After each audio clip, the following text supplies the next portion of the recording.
Victoria, so good to see you. I'm glad you have time today because I really wanted to talk about the markets and geopolitics. Rising tensions in Iran have pushed oil prices higher and created short term volatility in the Right. markets. Historically, however, geopolitical conflicts tend to have only a temporary impact on stocks. To take a closer look at that volatility, this is a look from FinViz at the S&P 500's 1 week performance.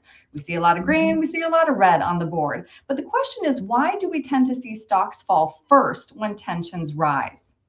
Right. So markets hate uncertainty. So when there's a geopolitical event that takes place, investors really don't know how bad it's going to get or how long it's going to last.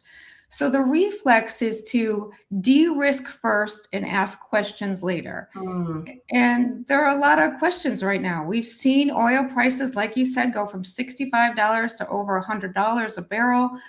We've got the Strait of Hormuz that no tankers are flowing through, and that is where 20% of the world's oil flows. This is driving concern about energy costs, which then trickles down to corporate margins and to consumer spending. So this fear and unknown drives folks to shift money into safer items like Right. treasuries, for example. That makes sense. So I know you are a student of history though, so let's take a look at some historical data which shows that the S&P usually recovers quickly from geopolitical events. As we can see here, several events and mostly short, shallow pullbacks. Explain what we're looking at here, please. Right.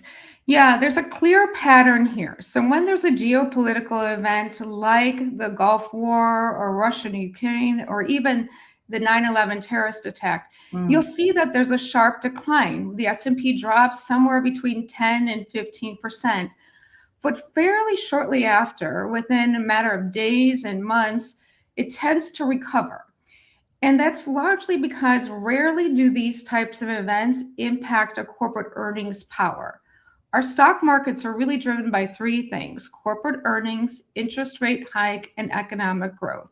So when the dust settles, those fundamentals really reassert themselves I see. quickly. Mhm.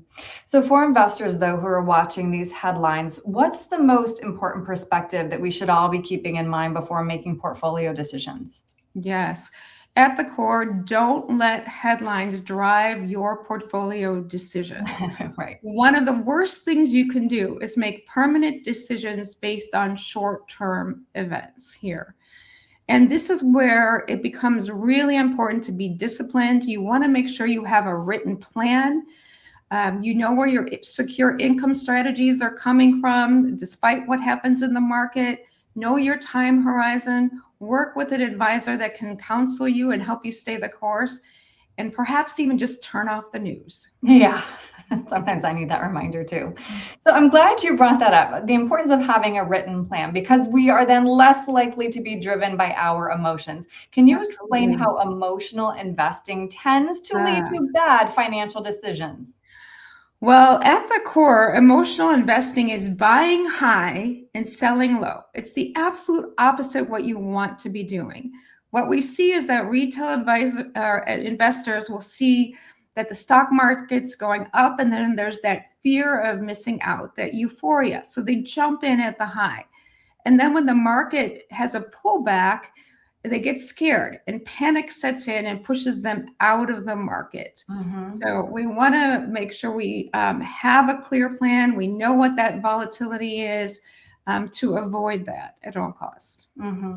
Of course. Again, as we mentioned, having a plan, really important to not make those emotional decisions. But on the same note, Victoria, maybe somebody would like to sit down with you to create the plan or get a second opinion on their plan. If they're not feeling Absolutely. okay, it means they might not have a plan that's in line with their risk tolerance. So how can they get a hold of you Right. with questions? Yes, they can contact us at info@vitalityinvestments.org. Perfect. All right, Victoria, thank you so much for your time today. I appreciate it. You're welcome. Take care.